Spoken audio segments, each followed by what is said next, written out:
Something has changed and they can feel it, not because you announced it, not because there was a conversation that made it official, not because anything dramatic happened that marked the transition from one state to another, simply because the quality of your silence is different from any silence that came before it. The avoidant has experienced your silences, has been through the periods where the contact reduced, where you pulled back, where the reaching temporarily stopped, has navigated those silences with the specific, practiced efficiency of someone who has learned to read the difference between a silence that is a phase and a silence that is a shift. This is a shift, and they know it. Why this silence feels different to them. Every previous silence had a quality, the quality of something held rather than released, the specific, felt characteristic of a person who is not reaching but remains fundamentally pointed in the avoidance direction, who is quiet but oriented, absent from contact but present in attention. The avoidance nervous system, which reads relational environments with unusual sensitivity, could feel that orientation even through the silence, could feel the thread of attention that ran between you even when contact was absent, could feel not comfortably but reliably that the silence was not the end of the story. This silence does not have that quality. The thread is gone, or changed so fundamentally that the avoidance system cannot locate it in the familiar way. The orientation that was always present, even in the difficult periods, even in the silences that preceded them, is not there in the same form. What is there instead is something the avoidance system has less experience reading: genuine absence. Not the absence of contact while the connection remains live. The specific, particular registers differently in the body absence of someone who has genuinely redirected, whose primary attention is actually elsewhere, who is not waiting or watching or holding the thread from their end. The avoidant feels this distinction before they can name it. Before the conscious mind has processed what the nervous system has already registered, something is different, something is done, what the fear actually is. The fear that your silence produces in the avoidant is worth examining precisely, because it is not the fear that most people would predict. It is not the fear of losing you, or not primarily. The avoidant has been managing the fear of losing you in various forms, at various intensities, since the moment the bond formed. That fear is familiar, has established protocols, can be managed. What your genuine silence produces is something less familiar and therefore more destabilizing. The fear of having been the one who ended something that did not need to end. The fear of authorship. The avoidant self-narrative has always required the leaving to be a decision, a choice made from clarity, the recognition of genuine incompatibility or genuine insufficiency or genuine mismatch, the story that made the distance feel chosen rather than fear-driven. Your genuine silence challenges that narrative at its foundation. Because the silence that communicates done, the silence of someone who has genuinely redirected, who is actually somewhere in their own life, who is not waiting for the story to resolve differently, that silence implicitly answers the question the self-narrative was designed to prevent from being asked. Was the leaving necessary?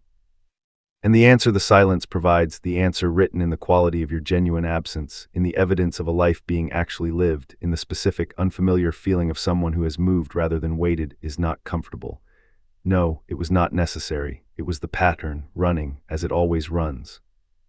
Producing the loss it was always going to produce if the pattern ran long enough. That is what the silence is communicating, and that is what is scaring them, the specific ways the fear manifests. The avoidant who is genuinely scared by the quality of your silence does not respond with obvious distress. The management protocol does not produce visible fear. What it produces is a set of specific behaviors that are the fear finding its permitted expressions.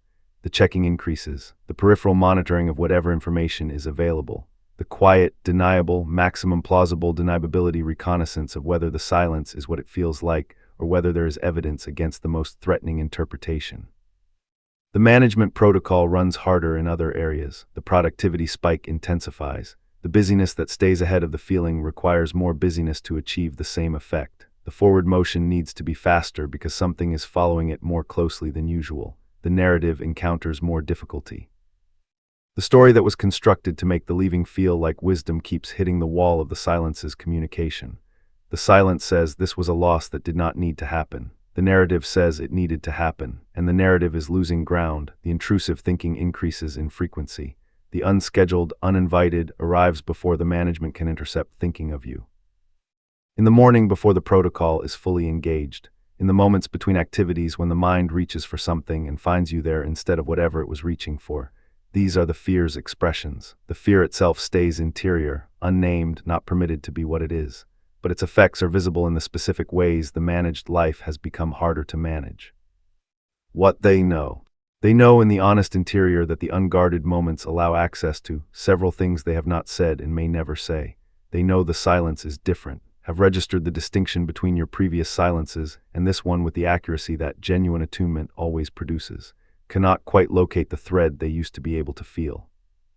Cannot find the orientation that was always there before. The silence has a quality of completion that previous silences did not have. They know what the completion means, that the story has reached a point for you that it has not yet reached for them. That you have arrived, through whatever process your own interior has undergone, at a place that does not require the story to resolve in any particular direction to be livable. That you are actually somewhere, and the somewhere is genuinely yours and not organized around waiting for something from them. They know this is partly their doing. Cannot fully sustain the narrative that the silence is something that happened rather than something that was produced. Cannot entirely prevent the honest accounting from arriving in the unguarded moments, in the reminder moments, in the periods when the management protocol is running at capacity and still not quite keeping up, the honest accounting that traces the silence back to its origin. Which is their pattern running its program, producing what it always produces when it runs long enough. They know what was lost, not abstractly, specifically, the particular quality of your presence, the specific, irreplaceable thing that you brought that the general resumption of life has not provided access to. The version of themselves that was possible around you that is not available in your absence. And they know in the deepest, least accessible, most protected by the management protocol place of honest interior knowing that the silence being what it is, that the doneness being real, is the consequence of something that was always going to be the consequence if the pattern continued long enough. That knowledge is what the fear is made of, what the fear does not automatically produce. Here is the part worth stating plainly without softening. The fear does not automatically produce change. The avoidant can be genuinely scared by the quality of your silence, can feel the specific, destabilizing fear of someone whose narrative is failing and whose loss is becoming undeniable, and still not convert that fear into the work that genuine change requires. The fear can produce reaching. The oblique, deniable, maximum plausible deniability contact that the avoidance reaching always takes. The message that has no practical reason, the sudden resumption of peripheral engagement, the small, indirect, this could be interpreted as casual contact that is carrying significantly more weight than its surface suggests. The reaching is real, the fear that produced it is real, and the reaching is not the same as readiness, is not evidence that the pattern has been addressed. Is the fear finding its outlet, the system's response to the destabilization of a loss becoming real, which is to try to restore the previous configuration. The previous configuration was, you available them at managed distance. The reaching is an attempt to restore that configuration, to bring you back to available while the pattern continues unaddressed. Receiving that reaching as evidence of genuine change, reorganizing around it, allowing it to restore the previous dynamic, treating the fear-produced contact as the readiness it is not, is the specific error that the quality of your silence, if it is genuine, has positioned you to avoid, because the genuine silence came from somewhere real. From the actual, genuine, built through real investment somewhere of your own life, and that somewhere does not reorganize around the avoidance fear-produced reaching without evidence that something has actually changed in what the reaching is coming from, what your silence is actually communicating. Not to the avoidant, though it communicates something real to them, to yourself. Your silence is communicating something about where you are, about what has genuinely shifted in your own interior, about the specific, hard-won, built through real investment quality of someone who has arrived at a place that does not require the avoidance response to be livable. That arrival is the most significant thing your silence is communicating, not as a message to them. As evidence to yourself of what the interval has produced, you are somewhere, actually somewhere, with your own direction and your own momentum, and the genuine, not performed, showed in the quality of your silence occupation of your own life. That somewhere is not a strategy, is not a move in a dynamic, is simply where you are. And where you are genuinely, completely, without reservation or performance is the most honest thing about this entire situation. The avoidant is scared, the fear is real, what it produces in them is theirs to determine. Your life, the actual, present, genuinely inhabited life that the silence is both a product of and a signal of, is yours, completely. And the somewhere you have arrived at is worth staying in, not because it produces fear in them, because it is real, and real is the only thing worth being. The silence is real. What it communicates to the avoidant has been described honestly. The fear it produces, the ways that fear manifests, what the avoidant knows in their honest interior that they have not said and may never say. What 5,000 more words can do is go somewhere this conversation has not fully gone yet, into the texture of what the silence actually consists of for the person maintaining it. Not as strategy, as lived experience, the specific daily, sometimes difficult, sometimes surprisingly freeing reality of being in a genuine silence after a significant avoidant dynamic. The morning quality of genuine silence. Mornings are where the silence is most honestly felt, before the day has organized itself, before the routine has engaged, before the management of whatever needs to be managed has given the mind sufficient occupation to stay above the surface of what is actually present. In the mornings of genuine silence, the first honest question is where the attention goes, not where you direct it, where it goes on its own before direction is applied. For a long time, for however many months or years, the dynamic was the primary whether the attention went toward the avoidant, not dramatically, as the first available background program.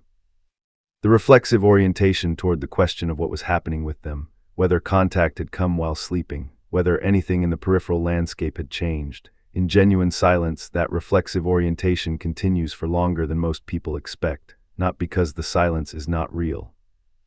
Because the habit of orientation was established through sustained repetition, and habits do not dissolve through a single decision however genuine. They dissolve through the accumulated weight of many small mornings where the reflexive orientation fired and something else was chosen instead. The something else is not dramatic. Is not the achievement of enlightened non-attachment or the performance of someone who has successfully moved on. Is the small, specific, entirely available act of returning attention to what is actually present in the morning, the quality of light, the temperature of the room. The first genuine thought about the day ahead, not organized around the avoidant but simply the honest content of a life that has its own shape, the work that is actually waiting, the person who is actually in the world and available for genuine connection, the interest that is actually present in the interior right now. This returning, practiced in the mornings across many days, is what gradually changes the reflexive orientation, not through suppression, through the slow installation of a different default, through the accumulated evidence that the morning without the avoidant orientation can contain genuine content, can be inhabited rather than endured. That is what the genuine silence consists of in its most primary form, not the dramatic achievement of having let go, the small, repeated, unglamorous morning choice to be present in your own day, the middle of the day. Midday is where the silence gets tested differently. The morning's routine has done its work, the occupation of the day has engaged. The productive momentum of a life that is actually functioning has provided the specific, forward-directed quality of being genuinely somewhere, and then something happens, something small. The kind of ordinary, unremarkable thing that happened constantly during the dynamic and was filtered through the ongoing question of what it meant in relation to the avoidant. A thought that would once have become a text, an observation that would once have been shared, a moment of genuine delight or genuine difficulty that would once have had the avoidant as its natural first audience. The first quality of genuine silence is the discovery of how many of these moments there are. How thoroughly the avoidant was woven into the ordinary texture of a day, not always as the subject of dramatic thought, but as the constant, ambient background presence of someone with whom the day was being shared. That sharing was real, the loss of it is real, and the silence asks something specific of these midday moments, not suppression, not the management of the impulse to share, but the patient, unhurried discovery of what happens when the impulse arises and is not acted on. What remains when the thought that would have become a text simply remains, is held, belongs to you rather than being sent somewhere. What remains often is the thought itself, the observation, the moment of delight or difficulty. And the quiet, slightly surprising discovery that the thought is complete without being shared, that the moment has its own reality that does not require external acknowledgement to be real. This discovery is small, is not dramatic, does not feel like healing or progress or the achievement of meaningful self-sufficiency. It feels like a thought you had in the middle of a day. And over time, the accumulation of these thoughts held, complete, belonging to you, constitutes something. The slow, non-linear, entirely ordinary rebuilding of an interior that is sufficient to itself. That finds its own experience interesting without requiring it to be witnessed. That is not the loss of intimacy. Is the restoration of the capacity for genuine intimacy, the kind that comes from two people who are each genuinely themselves, each genuinely sufficient to their own interior, choosing to share rather than being required to share by the specific ache of insufficiency. The evenings. Evenings are the silence's most difficult hours for most people. The day's occupation has reduced. The productive momentum has wound down. The specific, forward-directed quality of active engagement with the world has given way to the quieter, more interior quality of a day coming to its close. In the evenings of the dynamic, there was often contact. The specific, particular quality of evening communication that is different from daytime communication, more personal, less practical, belonging to the part of the day that is genuinely private rather than publicly occupied.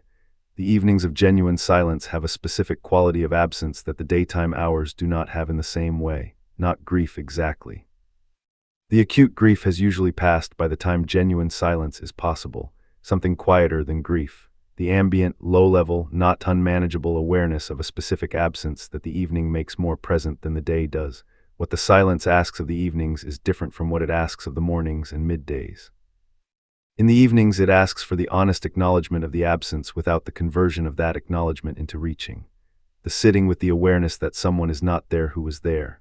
The allowing of that awareness to be what it is, real, present, not requiring management into something more comfortable, without the absence becoming the organizing principle of the evening.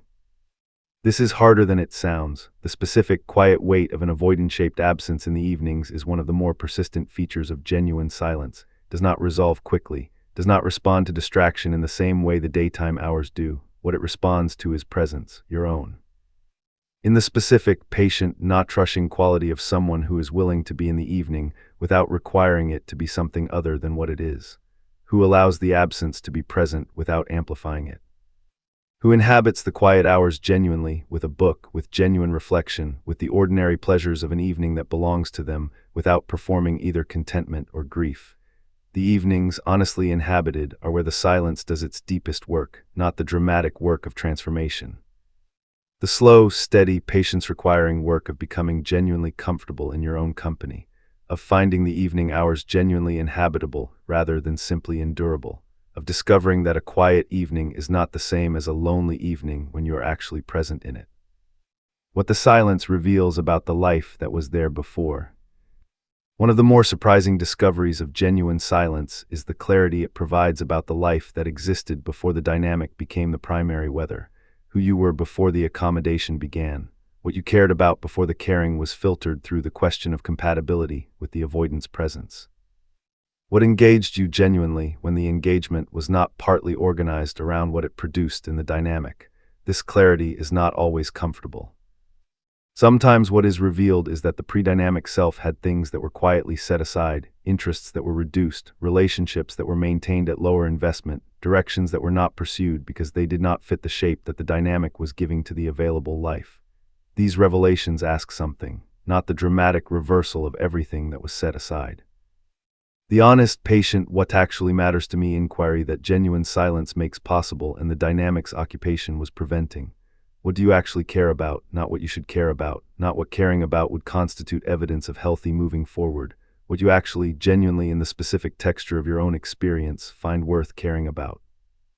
The answer to that question, arrived at honestly, without the performance of what the answer should be, is the beginning of the genuine life that the silence is clearing space for, not clearing space for the avoidance potential return, for you, your actual life. The specific, particular, completely yours version of a life that reflects who you genuinely are rather than who you were in the context of managing someone else's attachment system. The avoidance experience of your specific silence. While your silence is doing this work in you, the morning returns, the midday discoveries, the evening presence, the clarifying revelation of what was there before, the avoidant is experiencing the silence from their end. Their experience has been described in the earlier part of this piece. The fear, the checking, the narrative failing. The knowing that something is done in a way that previous silences were not done. What deserves more honest description is what the avoidance experience of your specific silence reveals about what your presence actually was. The silence is revealing it by its absence. The avoidant is discovering in the specific quality of not having you in their relational landscape what having you actually consisted of, not abstractly in the concrete daily. This is what is missing specificity that absence always provides more accurately than presence does, the quality of being seen without being made into a project. The specific relief of someone whose presence did not carry the implicit cost of emotional management, the warmth that arrived without the implicit tracking of whether it was being matched, the consistency of a presence that was genuinely interested in them rather than in the version of them that the system permitted to be visible. these things are being revealed by their absence. And the revelation is doing what the direct experience of these things could not do while the alarm was running alongside the appreciation, landing fully, without competition, in the specific, unmanaged, nobody's assessing the cost way that things land when the management protocol has less to compete against. The avoidant is learning what you were, through not having you. In the most direct, most visceral, most difficult to rationalize away form that learning is ever available, what scaring them actually means. The silence is scaring them, that has been established, but scared is not a simple state, is not a single thing, contains within it several different experiences that are worth distinguishing from each other. There is the fear of loss. The most immediate, most surface-level fear, the specific discomfort of something that was available being unavailable. This fear is real and is also the most manageable of the fears, is the kind that the avoidance system has protocols for, can be addressed through the reaching that tests whether the loss is permanent. Deeper than the fear of loss is the fear of authorship, of having been the one who produced this outcome through their own pattern, the specific discomfort of a narrative that claims clarity and wisdom, confronting the evidence that what it was actually protecting was fear. This fear is less manageable, does not respond to the reaching in the same way because the reaching does not address the narrative's failure, does not resolve the honest accounting that the silence is forcing. Deeper still is the fear of recognition, the specific, foundational discomfort of genuinely understanding, not intellectually, not as a framework, but as the lived, felt, cannot be undone recognition that the pattern has cost something irreplaceable. That the specific quality of what you brought, the specific version of themselves that was possible around you, the specific future that was available before the fear overrode the love, these are gone, not temporarily, genuinely. That recognition is the fear that scaring them is ultimately referring to, not the surface fear of losing contact, the deeper fear of honest self-accounting, of the narrative failing completely, of the management protocol being insufficient to prevent the full, honest, this is what the pattern has cost recognition from arriving. Your silence is producing that recognition, slowly, incompletely, with the avoidance system doing what it always does, managing, containing, finding new scaffolding for the narrative, but the recognition is advancing imperfectly on its own schedule, and the fear that your silence is producing is the specific, honest, nothing left to rationalize fear of someone who is getting closer to the honest accounting that the management protocol was built to prevent. What you do with the knowledge that they are scared. Nothing strategically. This is the answer that this entire body of work has been pointing toward in every variation of the same question, and it remains the honest answer here. The knowledge that your silence is scaring them, that the genuine quality of your doneness is producing the specific fear of honest self-accounting in someone whose entire architecture was built to avoid exactly that, does not obligate a particular response from you, does not require you to maintain the silence more deliberately to increase the fear, does not require you to break the silence to provide relief, does not require you to do anything differently than what the silence is already naturally producing, because the silence is not a strategy, is the natural expression of where you actually are, of the genuine, built through real investment somewhere that your own life has become. And that somewhere does not adjust itself based on what the fear is producing in the avoidant. It continues, in the mornings and the middays and the evenings, in the small, ordinary, unglamorous investment in what is genuinely yours, in the patient, not rushing, actually present inhabiting of a life that has become genuinely sufficient to itself. The avoidance fear is real. Your life is also real, both true simultaneously. Only one of them is yours to tend. The thing the silence has always been building toward. Not the avoidance recognition, not the fear that recognition produces, not the reaching that the fear might eventually generate, or the question of whether the reaching comes with evidence of genuine change. All of that is real and none of it is the destination. The silence has been building toward one thing, your genuine presence in your own life, the specific, complete, nothing held in reserve quality of someone who is actually here. In the morning before the routine engages, in the midday thought that is complete without being shared, in the evening that is genuinely inhabited rather than endured. In the clarifying revelation of what was there before and what is worth returning to, the silence has been building toward you, not a strategy, not the move that produces a particular outcome in someone else, simply you, actually here, in the life that is genuinely, completely, without exception yours. That arrival, quiet, unglamorous, not announced by any particular feeling of having made it, is the destination. It is also not a destination, is an ongoing, daily, requires continued presence practice of being where you are rather than where you were, but it is real, is more real than anything the avoidance fear will or will not produce. is more genuinely yours than anything the dynamic ever offered, and it is available right now, in this specific moment, in whatever ordinary hour you are actually in. Be here, completely. That is the whole of what the silence was always trying to produce, and it has produced it, in you, already.